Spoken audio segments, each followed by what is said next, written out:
ಎಲ್ರಿಗೂ ನಮಸ್ಕಾರ. ಇಂದು ನವರಾತ್ರಿಯ 6ನೇ ದಿವಸ ಕಾತ್ಯಾಯಿನಿ ದೇವಿಯ ಆರಾಧನೆಯನ್ನು ಮಾಡಲಾಗುತ್ತೆ.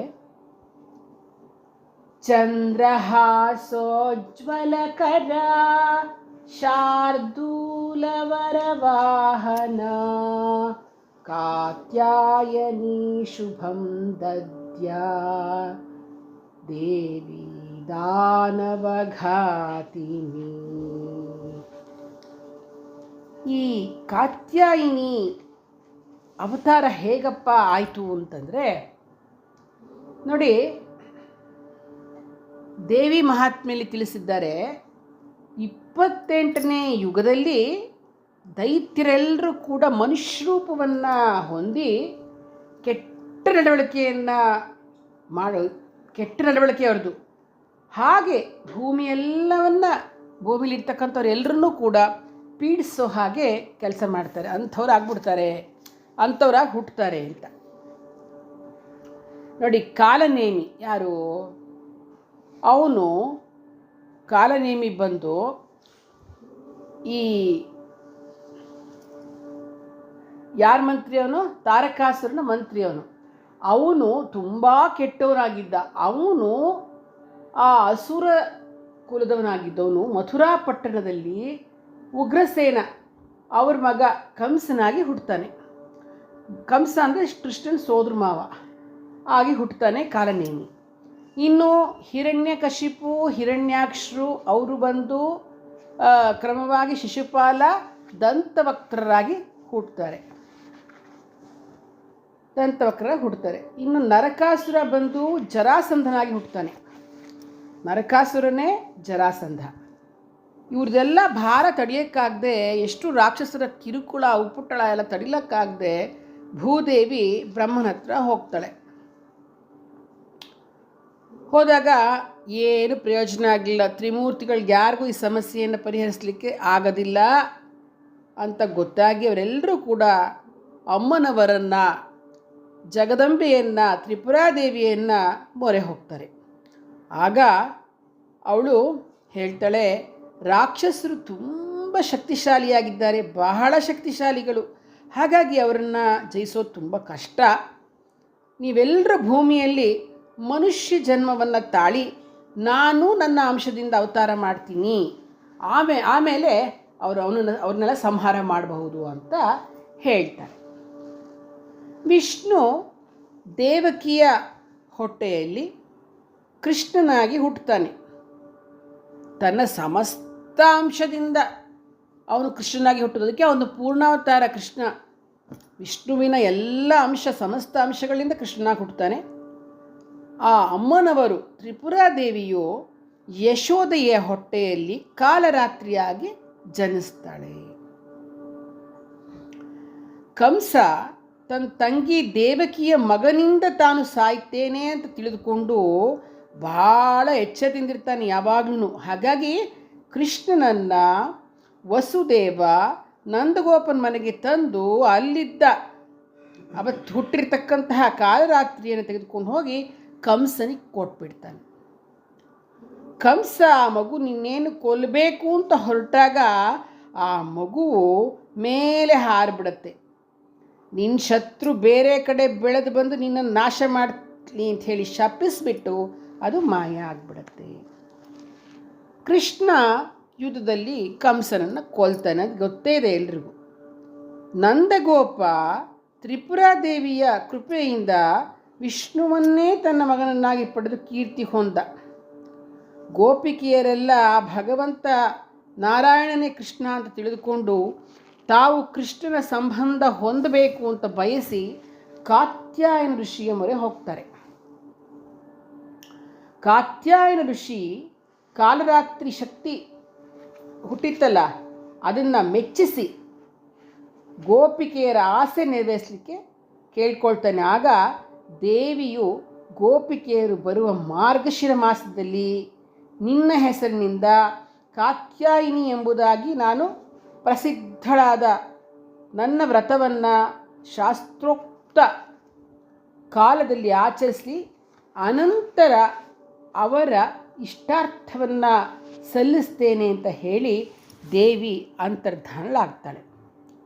ಆಗ ಗೋಪಿಕೆಯರೆಲ್ಲ ಕಾತ್ಯಾಯಿನಿ ವ್ರತವನ್ನು ಆಚರಣೆ ಮಾಡಿ ಕೃಷ್ಣನನ್ನು ಪಡೀತಾರೆ. ನೋಡಿ ಹೇಗೆ ಅವಳು ಹೇಳಿರ್ತಾಳೆ. ಅದಕ್ಕೆ ಮಾರ್ಗಶಿರ ಮಾಸದಲ್ಲಿ ಇವರು ಗೋಪಿಕೆಯರೆಲ್ಲ ಆ ವ್ರತವನ್ನು ಮಾಡಿ, ಕಾತ್ಯಾಯಿನಿಯ ವ್ರತವನ್ನು ಮಾಡಿ ಕೃಷ್ಣನನ್ನು ಪಡ್ಕೊಳ್ತಾರೆ. ಕೃಷ್ಣ ಯಾದವ್ರ ಜೊತೆ ದ್ವಾರಕಾನಗರಕ್ಕೆ ಹೋದ್ಮೇಲೆ ಶುಂಭ ನಿಶುಂಭ ಅಂತ ರಾಕ್ಷಸರು ಗೋಕುಲಕ್ಕೆ ಬರ್ತಾರೆ. ಬಂದು ನಂದ ಗೋಪಕನ್ಯೆಯರು ಮುಂತಾದವ್ರನ್ನೆಲ್ಲ ಸೆರೆ ಹಿಡಿದುಕೊಂಡು ಹೋಗ್ತಾರೆ. ಹಿಡ್ಕೊಂಡು ಹೋಗೋಕ್ಕೆ ಪ್ರಯತ್ನ ಮಾಡ್ತಾರೆ. ಆಗ ಯಶೋದೆ ತುಂಬ ದುಃಖಗೊಂಡು ಗೋಪಿಕೆಯರೊಂದಿಗೆ ಕಾತ್ಯಾಯನ ಋಷಿಯನ್ನು ಸಮೀಪಿಸಿ ಕಾತ್ಯಾಯಿನಿಯ ಅವತಾರವನ್ನು ತಿಳಿದುಕೊಳ್ತಾಳೆ. ಕಾತ್ಯಾಯಿನಿ ದೇವಿ ನನ್ನ ಮಗಳೇ ಅಂತ ತಿಳಿದುಕೊಂಡು ಅವಳನ್ನು ಪೂಜಿಸ್ತಾಳೆ. ಆಗ ಕಾತ್ಯಾಯಿನಿ ತುಂಬ ಸಂತೋಷ ಉಂಟಾಗಿ ಅವಳಿಗೆ ಪ್ರತ್ಯಕ್ಷರಾಗಿ ತನ್ನ ತಾಯಿಯನ್ನು ಸಮಾಧಾನ ಮಾಡಿ ಸಿಂಹವಾಹನವನ್ನು ಏರಿ ಶುಂಭ ನಿಶುಂಭರ ಆ ರಾಕ್ಷಸರನ್ನು ಸಾಯಿಸ್ತಾಳೆ, ಯುದ್ಧ ಮಾಡ್ತಾಳೆ, ಅವನ್ನೆಲ್ಲ ಸೋಲಿಸಿ ಓಡಿಸ್ತಾಳೆ. ನಂದ ಮುಂತಾದ ಗೋಪಿಕೆಯರನ್ನೆಲ್ಲ ಬಂಧನದಿಂದ ಬಿಡಿಸ್ತಾಳೆ. ಆಗ ಗೋಕುಲದೆಲ್ಲರೂ ಸೇರಿ, ಓ ದೇವಿ, ಈ ರಾಕ್ಷಸರನ್ನೆಲ್ಲ ಕೊಲ್ಲುವ ವಿಷಯದಲ್ಲಿ ದಯವಿಟ್ಟು ಉದಾಸೀನ ಮಾಡಬೇಡ. ಯಾಕೆಂದರೆ ಕಲಿಯುಗದಲ್ಲಿ ಜನರಿಗೆ ಶಕ್ತಿಯೇ ಇರೋದಿಲ್ಲ, ಶಕ್ತಿಹೀನರಾಗ್ತಾರೆ ಕಲಿಯುಗದಲ್ಲಿ. ಆದ್ದರಿಂದ ಈ ರಾಕ್ಷಸರ ಪೈಕಿ ಒಬ್ಬ ಉಳಿದ್ರೂ ಕೂಡ ಅವರೆಲ್ಲರನ್ನೂ ನಾಶ ಮಾಡಿಬಿಡುತ್ತಾರೆ. ಮಾನವರಲ್ಲಿ ಒಬ್ಬನೂ ಕೂಡ ಆ ರಾಕ್ಷಸರನ್ನು ಕೊಲ್ಲಕ್ಕೆ ಸಾಧ್ಯ ಇಲ್ಲ. ಆದ್ದರಿಂದ ಈ ದೈತ್ಯರನ್ನೆಲ್ಲರನ್ನು ನೀನು ದಯವಿಟ್ಟು ನಾಶ ಮಾಡಬೇಕು ಅಂತ ಕೇಳಿಕೊಂಡಾಗ ರಾಕ್ಷಸರ ಗುಂಪಿನವರೆಲ್ಲರನ್ನು ಕೊಲ್ಲಕ್ಕೆ ಆ ತಾಯಿ ಹೊರಡ್ತಾಳೆ. ಆಗ ನಿಶುಂಭ ರಾಕ್ಷಸ ವಿಂಧ್ಯ ಪರ್ವತದಲ್ಲಿರ್ತಕ್ಕಂಥ ದೇವಖಾತ ಅಂತಕ್ಕಂಥ ಗುಹೆಯನ್ನು ಪ್ರವೇಶ ಮಾಡ್ತಾನೆ. ಶುಂಭ ರಾಕ್ಷಸ ತನ್ನ ಸೈನ್ಯವನ್ನೆಲ್ಲವನ್ನ ಮತ್ತೊಂದು ಗುಹೆಗೆ ಕಳುಹಿಸಿ ತಾನು ಗಂಗಾ ನದಿಯೊಳಗಡೆ ಸೇರಿಕೊಳ್ತಾನೆ. ಈ ರೀತಿಯಾಗಿ ರಾಕ್ಷಸರೆಲ್ಲರೂ ಕೂಡ 3 ವಿಧವಾಗಿ ಓಡಿ ಹೋದಾಗ ದೇವಿಯೂ ಕೂಡ 3 ವಿಧಗಳಾಗಿ ಪ್ರಕಟಗಳಾಗ್ತಾಳೆ. ದೇವಿ ಗುಹೆಯೊಳಗೆ ಹೊಕ್ಕಿ ನಿಶುಂಭನನ್ನು ಕೊಲ್ತಾಳೆ.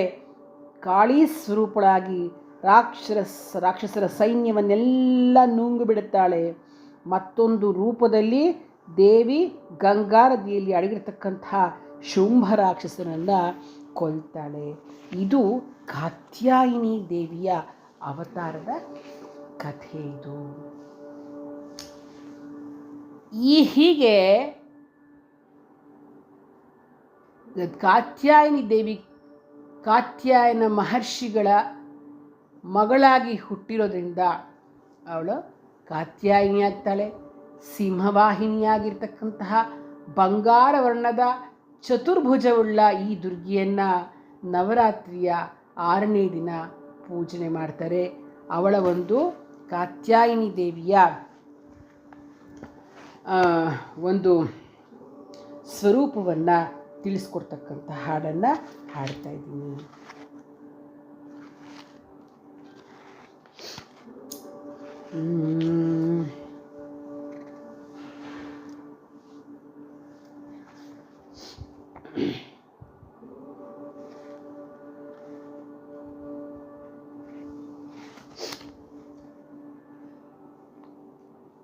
ಶಕ್ತಿರೂಪಿಣಿ ಸಿಂಹವಾಹಿನಿ ಯುಕ್ತಿಯಿಂದಲೀ ಕತ್ತಿ ಹಿಡಿಯುತ್ತ ಶಕ್ತ ಜನರ ಶೋಕ ಭಯವನ್ನು ದೂರ ಮಾಡುವಳು.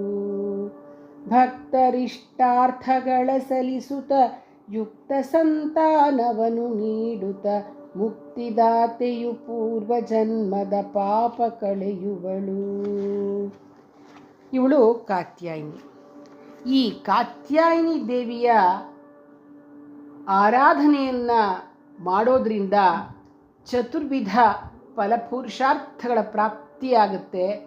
ರೋಗ, ಶೋಕ, ಭಯ, ಸಂತಾಪ ಎಲ್ಲವೂ ದೂರವಾಗುತ್ತೆ. ಮತ್ತು ನಾವು ಹಿಂದಿನ ಜನ್ಮಗಳಲ್ಲಿ ಮಾಡಿರ್ತಕ್ಕಂತಹ ಪಾಪಗಳೆಲ್ಲವೂ ಕೂಡ ನಾಶ ಆಗುತ್ತೆ.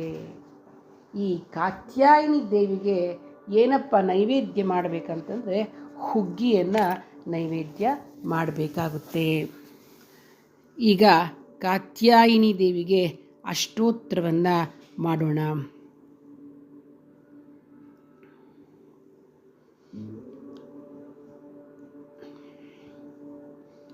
ಓಂ ಕಾತ್ಯಾಯಿನಿ ದೇವಿ ಅಷ್ಟೋತ್ತರಶತನಾಮಾವಳಿ. ಓಂ ಕಾತ್ಯಾಯನ್ಯೈ ನಮಃ. ಓಂ ಕಾತ್ಯಾಯೈ ನಮಃ. ಓಂ ಕಾರ್ತ್ರವೀರ್ಯಾಯೈ ನಮಃ. ಓಂ ಕಾರ್ತಿಕೇಯಾಯೈ ನಮಃ. ಓಂ ಕಾರ್ತಿಕೇಯ ಪ್ರಪೂಜಿತಾಯೈ ನಮಃ.